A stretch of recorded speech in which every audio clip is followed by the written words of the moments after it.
हमारा ration card छीनेगी।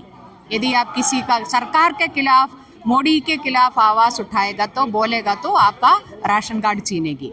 हमारा voter का दर्जा भी छीनने का षड्यंत्र बना के अभी वो परीक्षण कर रही है बिहार के अंदर। इलेक्शन कमीशन ने खुद हमें दिया है वोटर आईडी। हम कहीं पर ट्रेन में यात्रा कर रही है, वो वोटर आईडी दिखा के हम कर रही है। और कहीं भी जाना है, कोई भी मंत्रालय में या कोई भी मंत्री को मिलने के लिए, कोई एमएलए को मिलने के लिए, तो गेट पे हम हमारा आइडेंटिटी पूछते तो हम वही दिखाते हैं। वही खुद देने वाला खुद बोल रहे, हम मानेगा नहीं। इस देश के अंदर प्रोटेस्ट करने का भी हमारी हक को छीन रही है। ऐसा एक वक्त पर पूरी देश के अंदर किसान और मजदूर और महिलाएं और तमाम लोग ऐसा रास्ते पे आज निकल रहे, तो ये that itself is a message to the government. जो कानून आए हैं, जो नया कानून बनाया श्रम कानून, इसमें क्या कमियां हैं, थोड़ा बताएंगे दर्शकों? इसमें से मैं सारा चीज़ बताने का विस्तार में बता सकती है, मगर मैं एक चीज़ मैं आपको बता रही एज ए विमेन कि जो न्यूनतम वेतन कैसे सुनिश्चित करती है इस लेबर कोड के आधार पर, आप थोड़ा इसमें जाके देख लीजिएगा। उसमें ही भेदभाव स्टार्ट करती है। पुरुष को एक पूरा यूनिट के रूप में मानेगी, महिला को 80 है, पूरा यूनिट नहीं है, और बच्चे को और फिर थोड़ा ही मानेगी। एक उनकी सरकार की तरफ से एक परिवार का मतलब सिर्फ एक पुरुष, एक महिला और 2 बच्चे हैं। हमारी देश की जो आम परिवार के अंदर ये फिट नहीं होती है। उधर माँ बाप भी होती है और सारा लोग 8-10 लोग भी हमारे एक परिवार में होती है। इनकी जो कानून के अंदर सिर्फ 4 ही लोग होती है। तो महिला और पुरुष का बीच में भेदभाव उधर से ही शुरू होती है, जो वेज फिक्सेशन की तरफ से, वेज जो वेतन जो निर्णय करते हैं उससे लेकर भेदभाव होती है। और फिर महिलाएं को अभी तक जो सुविधा थे, जो वर्क कार्यस्थल में जो बच्चों को देखने क्रच फैसिलिटी होती थी, वो तमाम चीज़ को हटा के अभी जो दूर का, वो भी कोई हर एक एम्प्लॉयर का रिस्पॉन्सिबिलिटी नहीं है महिलाओं को काम करने के लिए सारा सुविधा। ये सब तमाम जितना हम अपना हक और कानूनी हक हासिल किया था 78 साल की संघर्ष से और हमारी सैक्रिफाइस के माध्यम से, तमाम चीज़ को हमारे से छीन लिया है। इसलिए भी हमारे लिए एज ए वीमेन मेरे लिए बहुत इम्पोर्टेंट है कि आज की इस प्रोटेस्ट में शामिल होने का। मजदूर के विश्वगुरु बन सकता है क्या? विश्वगुरु जब कोई परिवार रह सकती है, कोई एक व्यक्ति जी सकती है मेहनत के बगैर, तो मेहनत है तो हर एक व्यक्ति मेहनत है, मजदूर है, ये तमाम चीज़ ऐसा देखना है। तो देश को खड़ा करने में ये लोग बोल रहे हैं ना, जो ये नरेंद्र मोदी हमारी प्रधानमंत्री बोल रहे कि वेल्थ क्रिएटर्स है ना, कौन है वो वेल्थ क्रिएटर? अंबानी अडानी नहीं, इस देश की आम मजदूर, आम किसान, आम खेत मजदूर, ये तमाम लोग वर्कर, ये सब होती है देश का वेल्थ क्रिएटर। तो उनके बगैर देश नहीं है। जो जिस देश नहीं है तो विश्वगुरु कहाँ से हो? ये आंदोलन और यूनियन से इतना डरती क्यों है सर? वो डरती है क्योंकि आंदोलन में ताकत है। आंदोलन ऐसा वैसे झूठ का ऊपर आंदोलन और यूनियन खड़ा नहीं होती है, सच्चाई से खड़ा होती है। और हमारी देश के संविधान ने दिया हुआ जो हक है और तमाम राइट्स है, उसके आधार पर उसका उल्लंघन जब होती है, जगह होती है, उधर यूनियन खड़ा होती है। तो इस वजह से ये नहीं चाहती है मजदूर को, आम जनता को अपना हक दिलाए, वो नहीं चाहती है।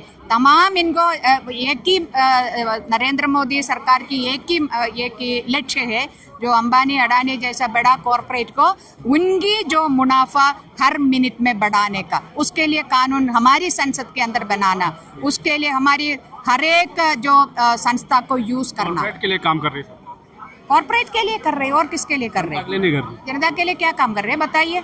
अभी हम हर वक्त ये बताती थी, प्रधानमंत्री का हो या राष्ट्रपति का हो और आम एक जो गांव की महिला का भी, दोनों का एक राइट है, एक ही राइट है, जो एक ही वोट है, वो हमारी ताकत है। करीब उसमें हम इक्वल था। अभी वो राइट भी, हमारा वोटर का दर्जा भी छीनने का षड्यंत्र बना के अभी वो परीक्षण कर रही है बिहार के अंदर। तो हमारी अपना वजूद को आप जो खत्म कर रही है वो आप हमारे लिए, यदि जनता के लिए है तो ऐसे कभी नहीं करेगा। तो ये आयरनी देखो ना, जो इलेक्शन कमीशन ने खुद हमें दिया है वोटर आईडी, हम कहीं पर ट्रेन में यात्रा कर रही है, वो वोटर आईडी दिखा के हम कर रही है। और कहीं भी जाना है, कोई भी मंत्रालय में या कोई भी मंत्री को मिलने के लिए, कोई एमएलए को मिलने के लिए, तो गेट पे हम हमारा आइडेंटिटी पूछते तो हम वही दिखाते हैं। वही खुद देने वाला खुद बोल रहे, हम मानेगा नहीं। क्यों नहीं मानना, क्या वजह है? वो यही प्रश्न हम उनसे पूछ रहे, ये इलेक्शन कमीशन अपना दिया हुआ इलेक्शन कार्ड को क्यों मानती नहीं है? ये बताओ तो आपको क्यों हम माने? आज बड़ा आंदोलन बिहार में भी है इसको लेकर। यस, बिल्कुल जरूर हो गए। देखो ना, आपने मजदूर का जो प्रवासी में पलायन किया हुआ मजदूर के बारे में बोला, आज क्या हो रहे, जो वार ऑन पीपल हो रही है तमाम जगह पे, पूरा कश्मीर से लेके कन्याकुमारी तक, नॉर्थ ईस्ट से लेके जो वेस्ट तक, हर जगह पे आम जनता को जो उनका छोटा छोटा जो मकान है, झुग्गी है, तमाम जगह से बुलडोजिंग करके निकाल दे। बदले में कुछ दे रहे, रहने का जगह दे रहे, दिखा रहे इस जगह पे आप करो, नहीं कर रहे।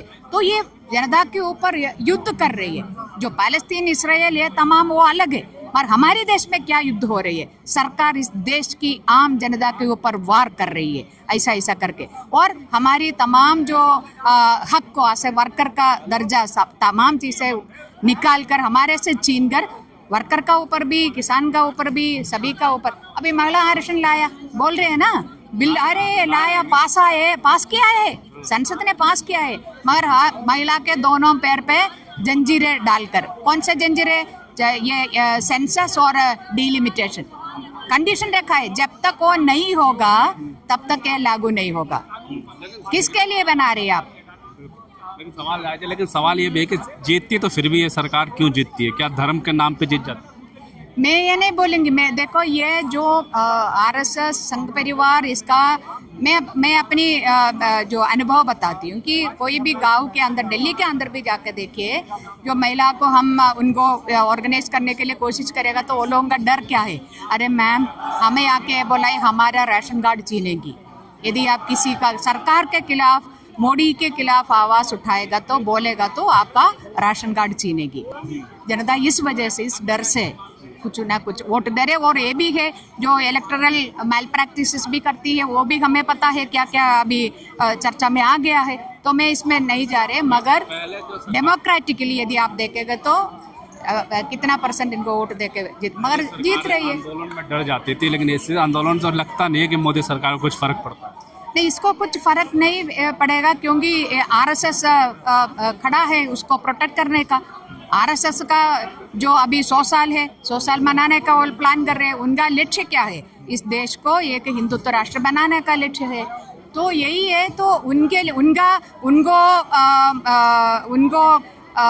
उनके खिलाफ नहीं जा सकती है नरेंद्र मोदी भी नहीं। तो आदेश किसका पालन करना है? आरएसएस का पालन करना है। इस वजह से आरएसएस भी जनता को इतना हेट कैंपेन करके थ्रेटन करती है। तो इस वजह से तो ना पूरे देश के अंदर लगभग 15 लाख से भी ऊपर स्कूलें बंद किया है पूरी देश के अंदर। और इस जमीन को निजीकरण किया, इस स्कूलों को निजीकरण किया, निजी व्यक्ति को जो पैसा वाला है उनको दे दिया है। उनका एक मजदूर का 2 वक्त का रोटी वो कैसे कमा रहे उन्हों को ही पता है। वो कैसे जो बच्चे को इतना बड़ा फीस देके स्कूल में छोड़कर उनका जो पढ़ाई शिक्षा कैसे करेंगे? अभी क्या मांग रहे हैं बिहार के अंदर? जो स्कूल वाला सर्टिफिकेट मांग रहे या बर्थ सर्टिफिकेट मांग रहे? बर्थ सर्टिफिकेट तो नहीं होगा तो स्कूल का कब भेजा था आपने? कब स्कूल खड़ा किया था? जो कितना बच्चा स्कूल उधर पढ़ा है, स्कूल का सर्टिफिकेट कहाँ से मिलेगा?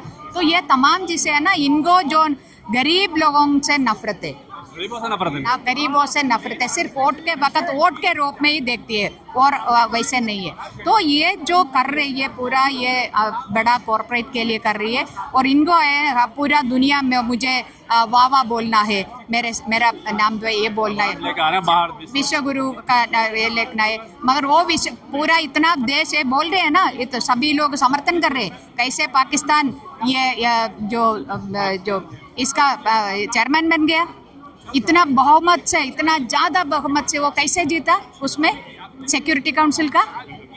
तो ये आपका जो जो विदेश नीति का फेलियर है ना, तो आपको इसमें समझना चाहिए। आपको दिखने के वक्त सब लोग हाँ हाँ करेंगी, मगर आपकी पॉलिसी से लोग समर्थन में नहीं है, ये आपको समझ